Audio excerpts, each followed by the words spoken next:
selamat datang ke channel aku. Sebelumnya aku mau ngucapin terima kasih dulu ke kalian semua yang udah menonton video aku yang ini ataupun video aku yang sebelumnya ya. So, beberapa waktu lalu di IG story aku pernah buat questions box mengenai apa aja sih yang ingin kalian tanyakan seputar gizi.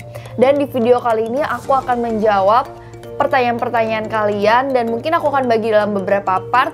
Dan kalau misalkan kalian penasaran, kita langsung aja mulai ke videonya. Oke, kita langsung aja mulai ke pertanyaan pertama. Jadi pertanyaan pertama ini ada bedanya sayuran yang warnanya hijau sama sayuran yang gak hijau itu dari segi gizinya seperti apa. Jadi perlu teman-teman ketahui kalau misalkan buah dan juga sayuran yang punya warna itu mengindikasikan kalau dia punya mikronutrien dan juga punya senyawa fitokimia yang berbeda di dalamnya. Misalkan kayak warna orange itu dari beta karoten, terus warna hijau dari klorofil dan juga ungu dari flavonoid, misalkan senyawa antosianin. Nah, di sini aku akan bahas satu persatu dari warna dan juga manfaatnya ya. Yang pertama yang mau aku bahas adalah sayuran yang berwarna hijau. Kenapa warnanya hijau? Karena tadi ada pigmen klorofil yang terdapat di dalamnya. Terus sayuran yang punya warna hijau atau yang daunnya hijau disebut juga green leafy vegetables atau GLV. GLV ini punya kalori yang rendah sehingga bagus banget untuk manajemen berat badan kalian dan juga tinggi akan serat. Serat ini memberikan efek kenyang yang lebih lama dan juga serat ini mengontrol rasa lapar kita. Sebenarnya hampir rata-rata semua sayuran itu punya serat yang tinggi dan juga kalori yang rendah. Jadi kalian gak usah takut kalau misalkan makan sayur itu malah jadi gendut gitu, karena dia udah rendah kalori dan juga tinggi serat. Dan kita balik lagi ya ke topik yang GLV tadi. Nah, GLV tadi itu kan kayak akan nutrien, dia tuh kayak akan serat, magnesium, vitamin K, kalium, asam askorbit dan juga asam folat. Nah, asam folat ini penting banget saat lagi hamil ya, karena dia ini asam folat ini membantu untuk pertumbuhan dan juga perkembangan otak si janin. Nah, si GLV tadi ini dia juga punya senyawa fitokimia yang disebut dengan beta karoten. Zat-zat gizi yang tadi aku udah sebutin ini baik banget untuk tubuh kita karena dia menurunkan risiko terjadinya penyakit yang berhubungan dengan kardiovaskular, yaitu penyakit yang berhubungan dengan jantung dan juga pembuluh darah dan juga kanker. Terus juga si GLV ini bagus banget untuk penderita diabetes tipe kedua karena dia kaya akan magnesium, terus juga kaya akan serat dan punya indeks glikemik yang rendah. Indeks glikemik ini penting banget untuk pasien yang diabetes ya. Yang kedua yang mau aku bahas adalah yang berwarna merah. Yang berwarna merah ini biasanya karena adanya karotenoid, misalkan kayak astaxanthin dan juga likopen.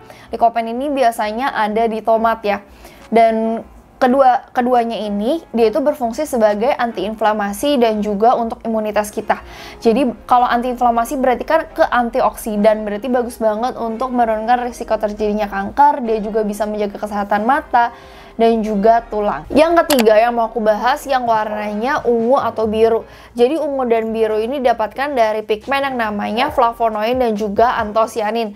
Nah, kedua zat ini dia punya sifat antioksidan, jadi dia bisa meningkatkan sistem imun tubuh kita, terus juga meningkatkan produksi sel darah merah dan sel darah putih yang berfungsi sebagai anti radang, juga sebagai sumber zat besi, dan juga melindungi otak kita dari kerusakan. Lanjut ke pertanyaan kedua. Pertanyaan kedua di sini ada tips diet dong, apa aja yang harus dikurangin. Jadi diet di sini aku ibaratkan kamu mau nurunin berat badan kamu ya. Sebenarnya selalu aku bilang kalau misalkan untuk nurunin atau naikin berat badan tuh ingetnya konsep keseimbangan kalori. Kalau kamu mau turun berat badannya, berarti kalori yang harus masuk dan keluar itu banyakan yang keluar. Tapi kalau kamu mau naik berat badannya, kalori yang masuk dan kalori yang keluar harus banyak kalori yang masuk. Konsepnya sih simpel banget itu, tapi prakteknya mungkin memang ya susah banget sih. Dan untuk tipsnya, yang pertama dari aku, pertama kamu harus tahu dulu berat badan sama tinggi badan kamu. Kamu timbang dulu berat badan kamu sekarang berapa dan tentuin targetnya. Berapa kilo sih yang mau kamu turunin? Misalnya, kalau misalkan kamu mau ke berat badan ideal, gampang banget rumusnya, yaitu tinggi badan dikurangi 100 dikali 90%. Misalnya tinggi badan kamu 160, dikurangi 100 berarti sisa 60 dikali 90%, berarti 54 kilo. Berarti itu berat badan ideal kamu 54 kilo. Yang kedua, kamu hitung nih kebutuhan kalori kamu tuh sebenarnya berapa.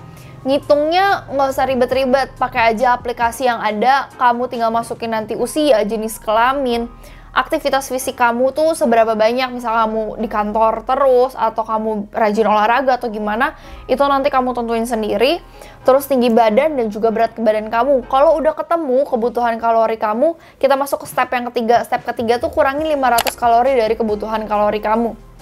500 kalori ini biasanya per minggu itu bakal turun sekitar 0,5 sampai 1 kilo. Rata-rata sih 0,8 kilo turunnya. Tergantung seberapa banyak effort kamu di dalam sini ya. Terus yang keempat tuh kalau bisa kalian hindari makanan-makanan yang digoreng, terus makanan yang berlemak dan juga junk food. Dihindari ini bukan berarti nggak boleh ya. Kalian masih boleh, jadi jangan terlalu strict sama kalian sendiri, jadi jangan sampai stres, karena stres ini juga mempengaruhi kenaikan berat badan kalian.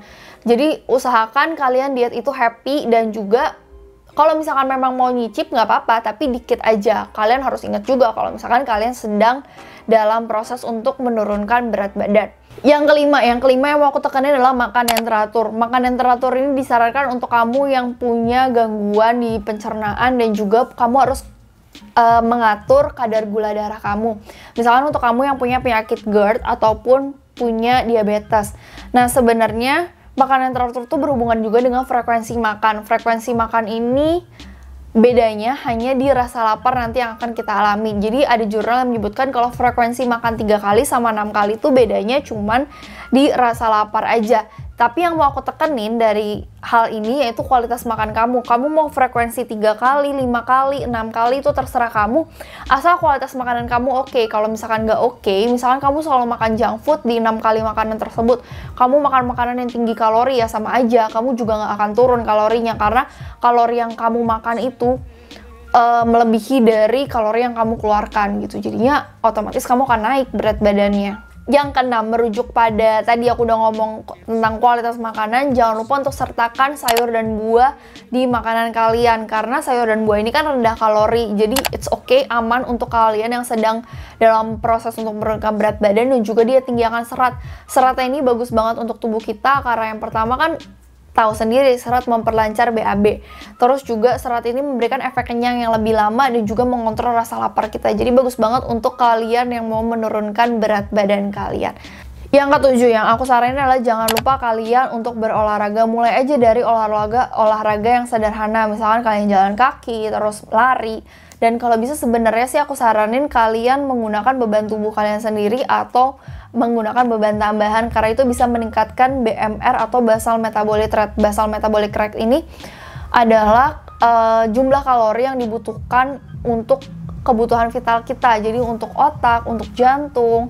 Nah, kalau misalkan semakin tinggi jumlah kalorinya yang dibutuhkan, berarti kan tuh makin banyak tuh kalori yang bisa keluar hanya dengan misalkan kita bernafas, kita mengeluarkan keringat, ataupun beraktivitas biasa gitu. Jadi jangan lupa untuk olahraga. Yang terakhir yang mau aku saranin ke kalian adalah jangan sampai stres, karena stres ini bisa meningkatkan berat badan kalian. Yang penting untuk jalani proses dietnya adalah happy, nggak usah terlalu dibawa pikiran kemana-mana. Ingat konsisten dengan apa target kalian.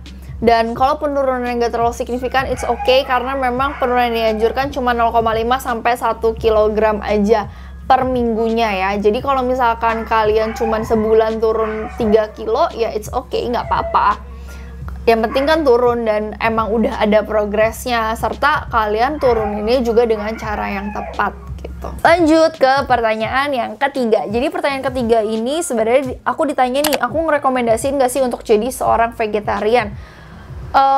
Sebenarnya kalau ngerekomendasiin untuk jadi vegetarian tuh aku nggak berani ngasih rekomendasi ya, tapi ini bener-bener kalau vegetarian tuh harus pilihan kalian masing-masing sendiri. Ada yang karena agama, ada yang karena budaya, dan juga pilihan kalian masing-masing.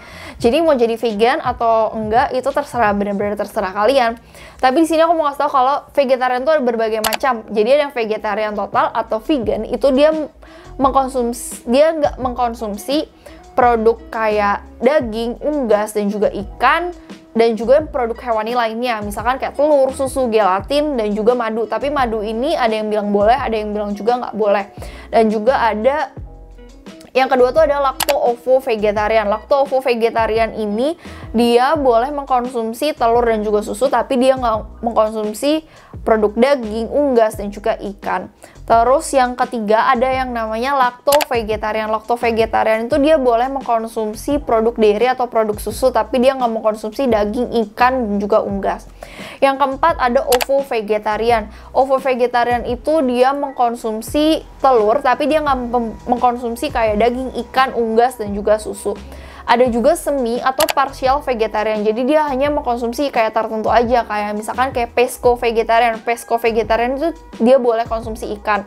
Kalau polo vegetarian dia boleh konsumsi unggas. Kalau yang gabungannya antara pesco dan polo namanya pesco polo vegetarian, dia boleh mengkonsumsi ikan dan juga unggas. Kalau misalkan tadi aku udah bahas mengenai macam-macam vegetarian, sekarang aku mau bahas mengenai bad and goods about being vegetarian. Jadi yang pastinya aku mau bahas mengenai goodsnya terlebih dahulu, karena lebih enak denger yang baiknya terlebih dahulu lah ya.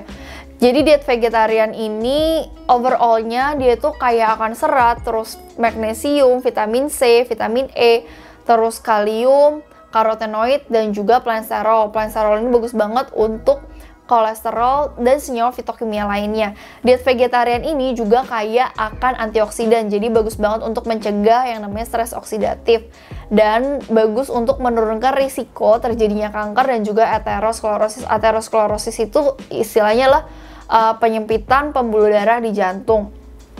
Terus diet vegetarian ini juga bagus banget untuk mengontrol berat badan kita karena tinggi akan serat yang bisa ngasih efek kenyang yang lebih lama. Dan juga dia bisa menurunkan kolesterol, terus bagus untuk penderita diabetes, untuk menurunkan risiko terkena penyakit jantung juga. Tapi kalian harus sadar kalau misalkan diet vegetarian ini kalian harus banyak mengkonsumsi varian-varian kayak buah dan juga sayur, biji-bijian, kacang-kacangan, gandum. Dan untuk kalian juga harus membatasi kayak penggunaan gula, garam, lemak jahat, kalau bisa exercise, dan juga hindari merokok. Kalau tadi udah bahas mengenai goods about being vegetarian, sekarang mau bahas mengenai kurangnya sih jadi seorang vegetarian tuh apa. Sebenarnya kalau vegetarian total atau vegan itu kan pasti ada makanan yang nggak dikonsumsi atau bahan makanan yang dikonsumsi kayak produk hewan. Nah, pastinya ada zat gizi yang kurang lengkap di dalamnya. Misalkan kayak contohnya kalsium. Kalsium ini sebenarnya ada di sayur kayak di bayam, di pokcoy, di brokoli, dan juga di kale. Tapi di sayuran tersebut ada yang namanya asam oksalat yang menghambat penyerapan kalsium tadi. Sedangkan kalau dari produk hewani itu nggak ada asam oksalatnya. Jadi penyerapannya jadi bisa lebih maksimal. Beberapa expert menyebutkan kalau misalkan vegetarian itu menyebabkan defisiensi kolin. Kolin ini padahal bagus banget untuk kesehatan otak kita. Nah, kolin ini hanya terdapat di produk-produk hewani aja, jadi di sayuran tuh nggak ada. Next, masalah yang biasa terjadi pada vegetarian adalah rambutnya tuh jadi lebih mudah rontok, karena vegetarian ini kan nggak mengkonsumsi produk hewani yang kayak daging gitu. Nah, padahal di daging ini banyak banget kayak zat besi, terus magnesium, dan juga zinc yang bagus banget untuk pertumbuhan rambut kita. Sebenarnya ada zat besi di dalam sayur, tapi penyerapan itu kurang maksimal. Yang terakhir, biasanya vegetarian itu lebih mudah terkena anemia. Anemia baik dari karena defisiensi zat besi ataupun B12. Karena sumber yang paling bagus untuk kedua zat ini ada di produk hewani, kayak di daging, telur, ayam, terus juga hati sapi, ikan salmon. Nah, kalau misalkan anemia itu bisa menyebabkan kita jadi lebih lesu, terus nggak bersemangat, terus detak jantung jadi berdegup kencang, dan juga penyerapan nutrisinya tuh jadi nggak maksimal. Oleh karena itu disarankan kalau misalkan kamu vegetarian bisa mengkonsumsi kayak sayuran yang warna hijau gelap, terus juga kacang-kacangan, biji-bijian, ataupun bisa juga mengkonsumsi suplemen zat besi ataupun vitamin B12 gitu. So, segitu dulu untuk video kali ini. Semoga bisa bermanfaat untuk kalian semua ya. Kalau misalkan ada salah kata, aku minta maaf. Kalau misalkan kalian punya kritik, saran, dan juga kalian mau request video apa yang harus aku buat selanjutnya, bisa tulis di kolom komentar di bawah ya. See you on the next video. Bye-bye!